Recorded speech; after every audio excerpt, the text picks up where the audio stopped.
Sometimes I wonder why we're not opening our eyes. We like to talk about the problems. I mean, here I am talking on YouTube to talk about the problems that we're having, and we're not really doing enough about it to fix it. Now let's jump into some crazy stories today that affects really more the conservatives than it does the liberals, because we're the conservatives complaining about the system, all the while it's like we're feeding the system. Now what do I mean by that? If we don't start standing up and actually walking what we're talking, saying we're going to change things, then we're going to keep on going in this 6-cycle carousel, and we're just going around and round and round until we all spin off. Let's jump into today's sources. We start off the week. I think these can be eye-opening, and hopefully you'll see where I'm coming from. This video starts right now.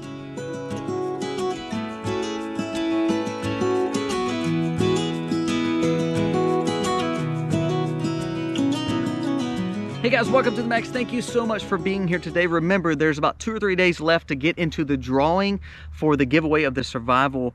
Really cool stuff. This would be a great gift to have from one of our sponsors. We'll talk more about that in the coming days. Also, we're going to be giving away survival seeds, a seed vault with every kind of seed that you can imagine for every season to make it better for you to grow. All it takes is you subscribe to both channels, the Max and the Max Life.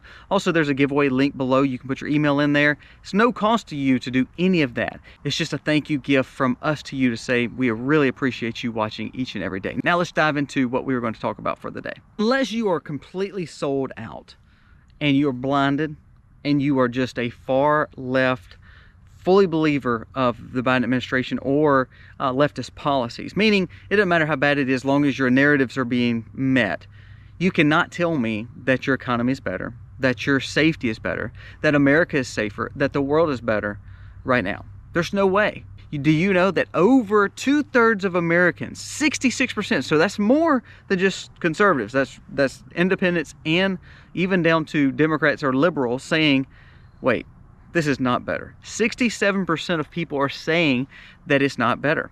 It's not better since Biden took over. However, two things. If that's the case, why is he still only down by 4 or 5 points from Trump? Why are Republicans getting outspent in the donor class, meaning there's more money flowing to Democrats? I'm gonna give you my opinion on the whole scenario. And if we don't start looking at what's really happening, I really don't think that there's a way that we can ever get off that carousel that we were talking about. First of all, I think the Republicans are playing too much to the center. I think they're trying to swing those votes in. I think they're trying to get the RFKs in. I think they're trying to be as centered as possible. And I don't know if that's the right approach. I'm sorry. As a conservative and as someone who wants to see the party do better, we've been losing. I love what Vivek said in the last debate. Only like 4 people watched it, but he was talking about the fact that we always want to lose, or we're always talking about wanting to change things, but when we get in power, we never do. And so then, therefore, we're always on the losing side, and therefore all we can do is just complain about what's going on in the world. And so this starts off the story. We actually had the debate that did not have Trump in it, which again, I understand him not going. I'd love for him to have been there. But the third GOP debate ratings plunged 71% since 2015, meaning no one cares what they're saying. 2/3 of people say they do not want Biden as president. However, the ratings plunged from the GOP debate, stating that I don't want to hear what they have to say either. Now let's put our thinking caps on. What does that mean? That either means these Republicans are Trump supporters and they don't want to support anybody that's running other than Trump. Now that's probably true, because to be honest with you, he's winning by like 60% and the rest are in the fields of single digits or maybe a few early teens. So he's dominating. I mean, he will be the nominee. I think we can still learn from these debates if we watch them. However, what's some of the other reasons they might not watch them? So if it's not because they're Trump supporters, it's because they don't like Biden, they don't like Trump or the conservatives, so they're looking at an RFK or a third-party candidate, which will ultimately still hurt, I think, the Republicans way more than it will the Democrats. Now, I love to see that there's more Democrats throwing their name in the hat. I think that does help kind of make some problems and some instability on the Democrat side. It shows that party needs to be broken up a little bit and could help us in the long run. So we either have everybody supports Trump, so nobody wants these people. 2, everybody's moving to the center because they want more of a centered candidate like RFK because they think he's more balanced and they don't like the 2-party system. Or this. I think we have a Republican Party who really does not support conservatism. So I think that you can't tell the difference in Democrats and the RNC and the Republican Party in generality. Not the populists. I'm not talking about the Viveks or the Trumps. I'm talking about just the centered party. They are still the neocons, just like the Democrats are becoming now. They still are wanting big funding, just like the Democrats are wanting now. And here we are putting this debate on a very liberal network that has hosts that does not even like any of the candidates up there. So why did we do that? Why did we kowtow to go to liberal media to all of a sudden try to impact and influence someone on these liberal channels? It's not going to happen. So I thought that was a terrible move by the RNC. I think that showed that they were trying to play to the middle, and when we play to the middle, we always lose. I'm telling you, we always lose. I actually said this in a Substack. I think Vivek said at the debate that Ronald McDaniel needs to go. We have been on the losing side for a long time, and even when we were winning, we fought against the winners, such as the Trumps. Everybody was against him, so nothing got passed. The Republicans helped the Democrats really hold everything in. The only thing that we actually did right was the Supreme Court. And our economy was great. But what I'm saying is we didn't have enough support to push the things that we needed, such as like the border wall. He didn't have the help from some of the other Republican leaders. I said that in a Substack way before the debate actually happened, because I believe that she is actually a faltering part of the RNC. I think the RNC hasn't been led right. Reince Priebus, Michael Steele, Ronald McDaniel, all of them are centrist. All of them are people that are not true conservatives. One thing the Democrats do right is they put somebody that is extreme liberal to lead the party.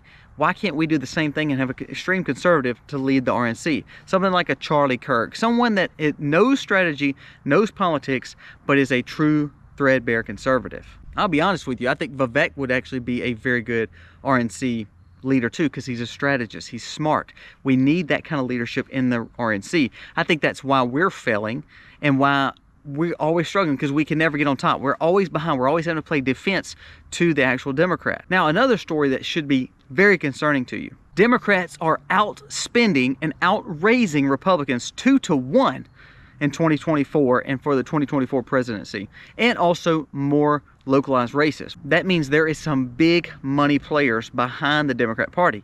It's not your local donors. So what has happened is the Democrats have become the party of maybe the war machine, maybe the elite class, and maybe the big donors, not the simple common Joes who wears a work jacket, is on a farm wearing muddy boots as he just milked cows.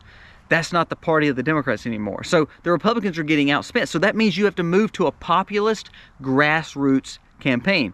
Trump and Vivek did this very well. I think DeSantis, if he was not backed by a lot of rhinos, would have done as well too. The Nikki Haley's and some of them, I think that they're only going to help the Democrats, and they're going to be more centrist than actually being true conservatives. So I think that's why you're seeing more funding go to the Democrats or to the centrist candidates other than your grassroots true conservative people. They're not getting any money. However, money doesn't always win the votes. We saw that with a lot of races. We saw that in Mississippi. Our governor is a Republican. He was incumbent, but he was actually outspent by 2-1. But he actually still won pretty handily to the Democrat. Why? Because the Democrats, it was not local Mississippi money coming to the Democrats. It was the national party pouring money in here, funneling in here, so they can elect someone to run as a Democrat or a leftist of this state. That shows outward money coming in. Bigger money are coming to the Democrats. So now we have to get our messaging out as conservatives. No matter if it's Trump, no matter if it's Vivek, no matter if it's DeSantis, there has to be better messaging coming from the Republicans. So we're not only going to get outspent, that 67% that's unhappy, we take that 67% and convert them to voters. Because right now we have 67 unhappy, but only 45 that's saying they're going to support the Republican nominee or Trump. That's a 20% loss there that we've got to make up in voting, and it needs to be in messaging, and the RNC is losing that. If the election was today now, there was a good article I thought from Daily Caller. It said, latest swing state polling numbers are outright devastating for Biden. If that were for sure true, and we thought the election was today, Trump would probably win, or whoever the conservative nominee would be. Here's the problem. I might have to eat my words. I don't see Biden being the nominee for 2024. I think he's got too many stains on his record. He probably has too many stains in his undergarments too, but we're not going to go there. He is not leading. And so I think even the Democrats are seeing this guy. He was a puppet. He was a placeholder. But now we're needing the Newsom. We're needing somebody that's got a little bit more oomph, a little bit more power, a little bit more excitement. And I think you're going to see that very easily move in. The Whitmers, the Newsoms, the Obamas are going to back them. You're going to see the Democrats start to turn against Biden, which is going to help for another one to come in. They're going to allow him to just say, hey, you finished out your term, you've done good, we'll drop all the charges for you and your son if you just go out quietly. And I think that's what's going to happen. So right now the conservatives are looking good in the swing states.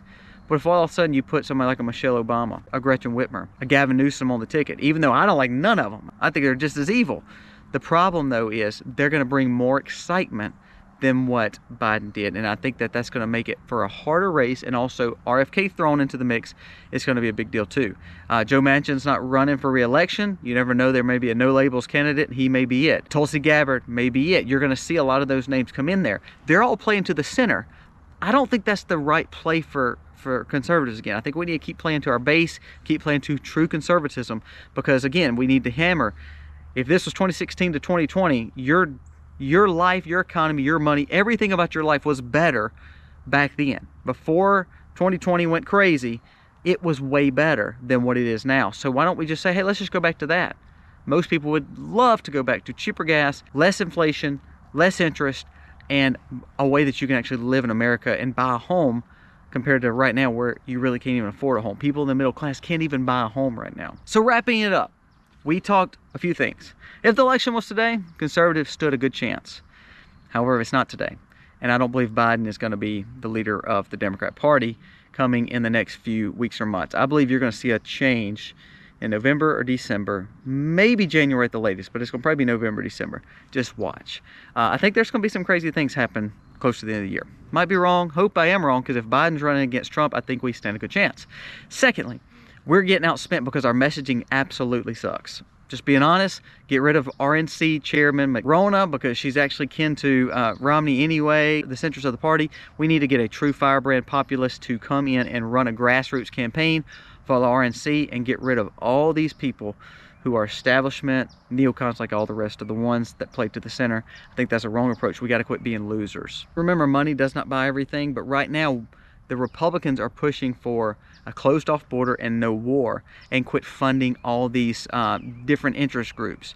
Well, that doesn't benefit the bigger players. So the bigger players are maneuvering, and their money will go with them to the Democrats. So now we have to clean up our messaging like we talked about, but we have to look at ways to be innovative. If you can't pay the big money for legacy media, start talking on podcasts. Start talking to some of these YouTubers, because if you can get 30,000 here, 60,000 here, 100,000 here, 1 million views here, 3 million views here, get the Tucker Carlsons, the Elon Musk, the Joe Rogans, the PBDs. When you start going to those kind of places, you're getting the numbers, you're getting your voice out, and you're not having to pay for it because you are a guest on their podcast anyway. So we have to find a way to get into those markets. Stay away from legacy media because they're against you anyway. Stay away from big business because they're against you anyway, and start looking at ways to be innovative and creative to build the best grassroots campaign we can, because there's more censoring coming on. There's going to be some crazy tricks in the next few weeks and months when it comes to elections. We know that.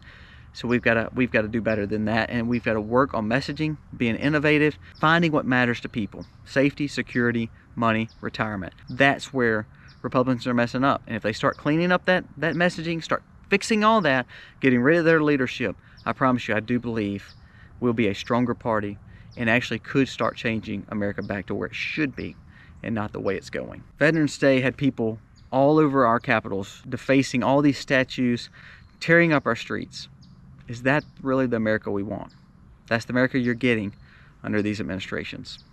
All right, I hope you can give me a little bit more insight. What do you think about what I said today, and how, if we start changing our messaging and we start doing better on some of these facets, I honestly believe we will see a stronger conservative movement. I think Mike Johnson's done well, but I hope he holds his backbone tight and doesn't lose it to bend over and kiss everybody's tail like all the rest of the Republicans tend to do in leadership. Guys, thank you for watching. Let me know what you think.